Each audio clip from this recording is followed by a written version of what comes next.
ಇನ್ನು ಮಂಡ್ಯದಿಂದ ಜೆಡಿಎಸ್ ಅಭ್ಯರ್ಥಿ ಸ್ಪರ್ಧೆ ಬಹುತೇಕ ಫಿಕ್ಸ್ ಆಗಿರುವಂತಹ ಕಾರಣಕ್ಕಾಗಿ ಈಗ ಸುಮಲತಾ ಅಂಬರೀಶ್ ಅವರ ನಡೆ ಏನು ಅನ್ನುವಂಥದ್ದು ಸಹಜವಾಗಿ ಕುತೂಹಲ ಹುಟ್ಟಿಸ್ತಾ ಇರುವಂತಹ ಸಂದರ್ಭ.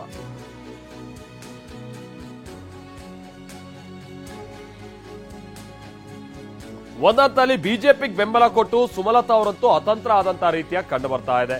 ಬಿಜೆಪಿ ಟಿಕೆಟ್ ಸಿಗುವ ನಿರೀಕ್ಷೆಯಲ್ಲಿದ್ರು ಸುಮಲತಾ ಅವರು. ತೀರಾ ಮೊನ್ನೆ ತನಕನೂ ಕೂಡ ನನಗೇ ಟಿಕೆಟ್ ಸಿಗುತ್ತೆ, ನನಗೆ ಯಾಕೆ ಸಿಗಲ್ಲ ಅನ್ನುವಂತ ಪ್ರಶ್ನೆಯನ್ನ ಅವ್ರು ಮಾಡ್ತಾ ಇದ್ರು. ಬಿಜೆಪಿ ಜೆಡಿಎಸ್ ಮೈತ್ರಿಯಿಂದಾಗಿ ಈಗ ಮಂಡ್ಯ ಜೆಡಿಎಸ್ಗೆ ಅನ್ನುವಂಥದ್ದು ಬಹುತೇಕ ಖಚಿತ ಆಗ್ತಾ ಇದೆ. ಸುಮಲತಾ ಅಂಬರೀಶ್ ಅವರ ಪ್ಲಾನ್ ಬಹಳಷ್ಟು ಇಲ್ಲಿ ಉಲ್ಟಾ ಪಲ್ಟಾ ಆಗಿದೆ. ಮಂಡ್ಯದಲ್ಲಿ ಕಳೆದ ಬಾರಿ ಇದ್ದಂತ ವಾತಾವರಣ ಈಗಿಲ್ಲ, ಅದು ವಾಸ್ತವ. ಅದು ಕಳೆದ ಬಾರಿ ಅವರು ಸ್ವಾಭಿಮಾನಿ ಅಸ್ತ್ರವನ್ನ ಹೂಡಿ ಚುನಾವಣೆ ಗೆದ್ದಿದ್ರು.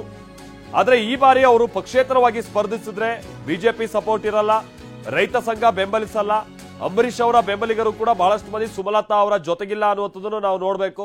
ಕಳೆದ ಬಾರಿ ಚುನಾವಣೆಯಲ್ಲಿ ಅವರು ಅಕ್ಕಪಕ್ಕ ಇದ್ದು ಗೆಲುವಿನಲ್ಲಿ ಮಹತ್ತರ ಪಾತ್ರ ವಹಿಸಿದ್ದಂತ ಹಲವು ಮಂದಿ ಮುನಿಸ್ಕೊಂಡಿದ್ದಾರೆ. ಈಗ ಕಾಂಗ್ರೆಸ್ಗೆ ಹೋದ್ರೂ ಕೂಡ ಅಲ್ಲಿ ಅವಕಾಶ ಸಿಗೋದಿಲ್ಲ ಅನ್ನುವಂಥದ್ದು ಸ್ಪಷ್ಟ. ಯಾಕಂದ್ರೆ ಸ್ಟಾರ್ ಚಂದ್ರು ಅವರ ಹೆಸರು ಈಗ ಆಲ್ರೆಡಿ ಪ್ರಕಟ ಆಗಿದೆ.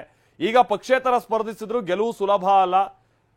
ಸೊ ಕುತೂಹಲ ಕೆರಳಿಸ್ತಾ ಇದೆ ಸುಮಲತಾ ಅಂಬರೀಶ್ ಅವರ ನಡೆ ಏನು ಅನ್ನುವಂಥದ್ದು ವಿಚಾರವಾಗಿ. ಆಮೇಲೆ ಕ್ಷೇತ್ರದ ಮತದಾರರು ಕೂಡ ಏನು ಬಹಳ ದೊಡ್ಡ ಮಟ್ಟದಲ್ಲಿ ಅವರ ಕಾರ್ಯವೈಖರಿಗೆ ಬಹಳ ವಿಶ್ವಾಸ ಇಟ್ಟಿದ್ದಾರಾ ಅಥವಾ ಅದ್ರ ಬಗ್ಗೆ ಸ್ಯಾಟಿಸ್ಫೈಡ್ ಇದ್ದಾರಾ, ಅದು ಕೂಡ ಇಲ್ಲಿ ಬಹಳ ವಿಶ್ಲೇಷಣೆಗೆ ಒಳಪಡ್ತಾ ಇರುವಂತಹ ಸಂಗತಿ. ಪ್ರಶಾಂತ್ ನಮ್ಗೆ ಇದಕ್ಕೆ ಸಂಬಂಧಪಟ್ಟಂಗೆ ಮತ್ತಷ್ಟು ಡೀಟೇಲ್ಸ್ ಅನ್ನ ಕೊಡ್ತಾರೆ. ಪ್ರಶಾಂತ್, ಈಗ ಸುಮಲತಾ ಅವರ ನಡೆ ಏನು ಪ್ರಶಾಂತ್? ಈಗ ತೀರಾ ನಿನ್ನೆ ಮೊನ್ನೆ ತನಕನೂ ಕೂಡ ಅವ್ರು ನನಗೆ ಟಿಕೆಟ್ ಸಿಗುತ್ತೆ ಅನ್ನುವಂಥ ವಿಶ್ವಾಸದಲ್ಲಿದ್ರು. ಕುಮಾರಸ್ವಾಮಿ ನಿನ್ನೆ ಹೇಳಿದ್ದಾರೆ ಮಂಡ್ಯ, ಕೋಲಾರ, ಹಾಸನ ನಮಗೆ ಕೊಟ್ಟಿದ್ದಾರೆ ಟಿಕೆಟ್ ಅನ್ನುವಂಥದ್ದನ್ನ. ಈಗ ಸುಮಲತಾ ಅವರ ನಡೆ ಏನಿರ್ಬೋದು? ಏನಾದ್ರು ಸಂಪರ್ಕಕ್ಕೆ ಸಿಗ್ತಾ ಇದ್ದಾರಾ? ಏನಾದ್ರು ಜೆಡಿಎಸ್ಗೆ ಈಗ ಅವರು ಅನಿವಾರ್ಯವಾಗಿ ಸಪೋರ್ಟ್ ಮಾಡ್ಬೇಕಾಗ್ಬರುತ್ತಾ ಜೆಡಿಎಸ್ ಅಭ್ಯರ್ಥಿಗೆ? ಅದಕ್ಕೆ ಅವ್ರು ಸಿದ್ಧ ಇದ್ದಾರಾ? ಏನ್ ಕತೆ ಪ್ರಶಾಂತ್? ಮಲ್ತೇಶ್, ಮಂಡ್ಯ ಚುನಾವಣಾ ರಣಕಣ ರಂಗೇರ್ತಾ ಇದೆ. ಈಗಾಗಲೇ ಕಾಂಗ್ರೆಸ್ ತನ್ನ ಅಭ್ಯರ್ಥಿಯನ್ನು ಕೂಡ ಘೋಷಣೆ ಮಾಡಿದೆ. ಮಂಡ್ಯ ಮೈತ್ರಿ ಯಾರಿಗೆ ಅನ್ನುವಂಥದ್ದು ಸಾಕಷ್ಟು ಕುತೂಹಲ ಇತ್ತು. ಬಹುತೇಕ ಈಗಾಗಲೇ ಜೆಡಿಎಸ್ಗೆ ಅನ್ನುವಂಥದ್ದು ಕೂಡ ಫಿಕ್ಸ್ ಆಗಿರುವಂತದ್ದು. ಸ್ವತಃ ಕುಮಾರಸ್ವಾಮಿ ಅವರು ಕೂಡ ಇದ್ರ ಬಗ್ಗೆ ಸುಳುವನ್ನ ಬಿಟ್ಕೊಟ್ಟಿದ್ದಾರೆ. ಈ ಮಧ್ಯೆ ಸುಮಲತಾ ಅವರ ನಡೆ ಏನು ಅನ್ನುವಂಥದ್ದು ಸಾಕಷ್ಟು ಕುತೂಹಲ ಮೂಡಿಸಿರುವಂತದ್ದು. ಯಾಕಂದ್ರೆ ನನಗೆ ಬಿಜೆಪಿ ಟಿಕೆಟ್ ಸಿಕ್ಕೇ ಸಿಗುತ್ತೆ, ನಾನು ಸ್ಪರ್ಧೆ ಮಾಡೇ ಮಾಡ್ತೀನಿ, ಮಂಡ್ಯದಿಂದ ನಾನು ಸ್ಪರ್ಧೆ ಮಾಡೇ ಬಿಡ್ತೀನಿ, ಮಂಡ್ಯ ಬಿಟ್ಟು ಹೋಗೋದಿಲ್ಲ ಅನ್ನೋದು ಕೂಡ ಹೇಳಿದ್ರು.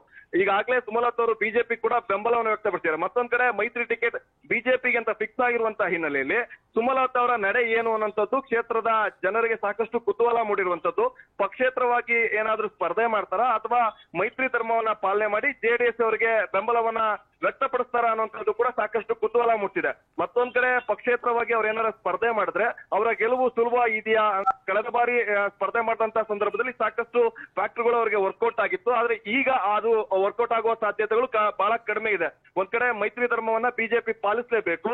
ಪಕ್ಷೇತರವಾಗಿ ಸುಮಲತಾ ಅವರು ಸ್ಪರ್ಧೆ ಮಾಡಿದ್ರೆ ಬಿಜೆಪಿಯ ಬಹುತೇಕ ನಾಯಕರು ಯಾರು ಕೂಡ ಬೆಂಬಲವನ್ನು ವ್ಯಕ್ತಪಡಿಸಲ್ಲ. ಕಳೆದ ಬಾರಿ ರೈತ ಸಂಘ ಆಗಿರ್ಬೋದು, ಕಾಂಗ್ರೆಸ್ನ ಪ್ರಭಾವಿ ನಾಯಕರುಗಳೆಲ್ಲರೂ ಕೂಡ ಬೆಂಬಲವನ್ನು ವ್ಯಕ್ತಪಡಿಸಿದ್ರು. ಆದ್ರೆ ಈಗ ಯಾರು ಕೂಡ ಅವರ ಜೊತೆಯಲ್ಲಿ ಇಲ್ಲ. ಎಲ್ಲರೂ ಕೂಡ ತನ್ನ ಅಭ್ಯರ್ಥಿ ಪರವಾಗಿ ಕಾಂಗ್ರೆಸ್ನ ಪ್ರಚಾರವನ್ನ ಮುಂದುವರಿಸಿರುವಂತದ್ದು. ಹೀಗಾಗಿ ಸುಮಲತಾ ಅವರು ಸ್ಪರ್ಧೆಯನ್ನ ಒಂದು ವೇಳೆ ಮಾಡಿದ್ರೆ ಅವರಿಗೆ ಬೆಂಬಲವನ್ನ ಯಾರು ವ್ಯಕ್ತಪಡಿಸ್ತಾರೆ, ಜೊತೆಗೆ ಅವರು ಸ್ಪರ್ಧೆ ಮಾಡ್ತಾರಾ ಇಲ್ವಾ ಅನ್ನುವಂಥದ್ದು ಕೂಡ ಸಾಕಷ್ಟು ಕುತೂಹಲ ಇದೆ. ಅವರ ಬೆಂಬಲಿಗರು ಕೂಡ ಈಗಲೂ ಕೂಡ ಸಾಕಷ್ಟು ಕಾನ್ಫಿಡೆನ್ಸ್ ಇದೆ, ನಮಗೆ ಟಿಕೆಟ್ ಸಿಗುತ್ತೆ ಅನ್ನುವಂಥದ್ದು.